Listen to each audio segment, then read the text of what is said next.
Привет, ребят! Мы сейчас должны встретиться с студентами и пойти на лекцию. Тема лекции сегодня – от олимпийского наследия до самодостаточного города. Лекция на английском языке.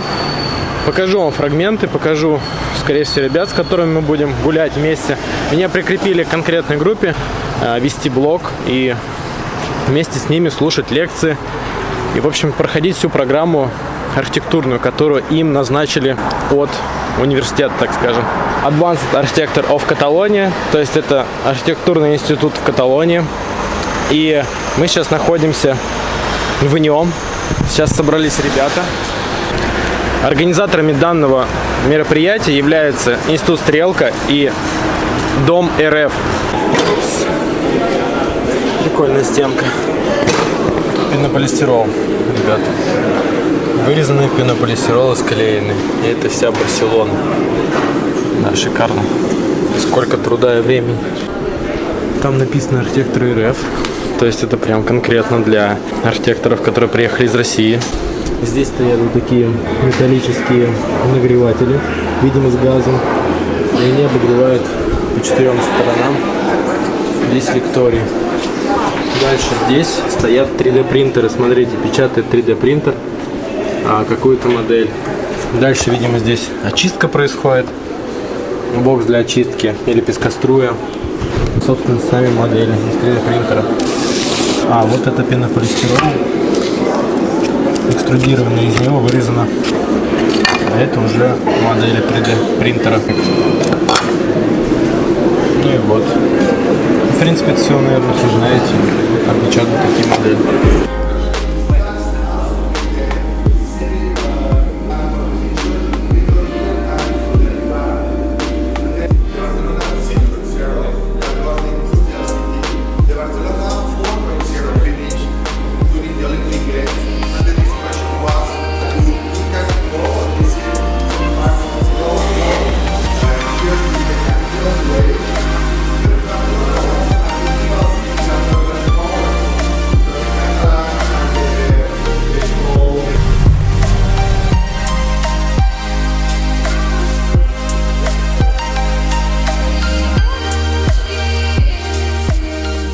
Всем пофиг, это же Испания.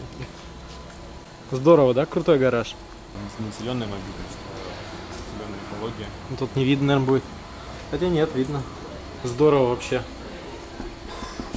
Металл, металлическая крыша.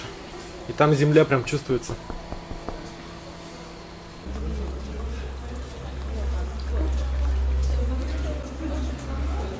А можете рассказать, где мы?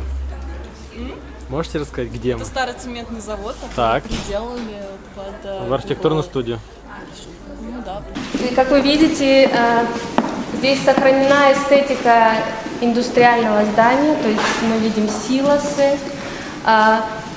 Также сохранена эстетика материалов. Это макет всей фабрики, такой она была до того, как произведена была реконструкция. Рикардо в своем творчестве очень много внимания продолжает уделять жилью, социальному жилью и поиску методов в стандартном, в типовом жилье находить эстетику, находить красоту.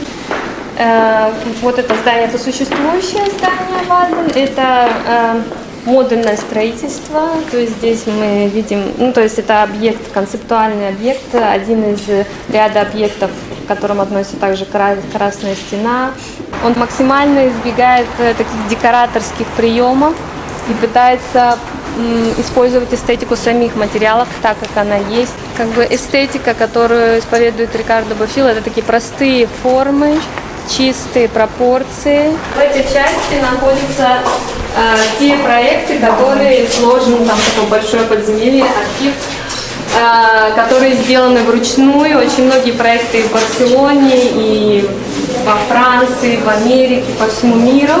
Работа велась до того еще, когда ввели компьютеры в практику, поэтому в архитектурную, поэтому очень много ручной работы рисунков, которые сохранены, отсканированы также, но и мы сохраняем как бы аналоговый такой архив. Здесь, как вы видите, вот, функционируют как раз эти световые окна, которые мы видели в саду. И пройдем дальше в часть, где находятся макеты, я вам представим. Это, ребята, архив, где делали все вручную. Руководитель отдела макетов, который вот находится обычно здесь и делает макеты.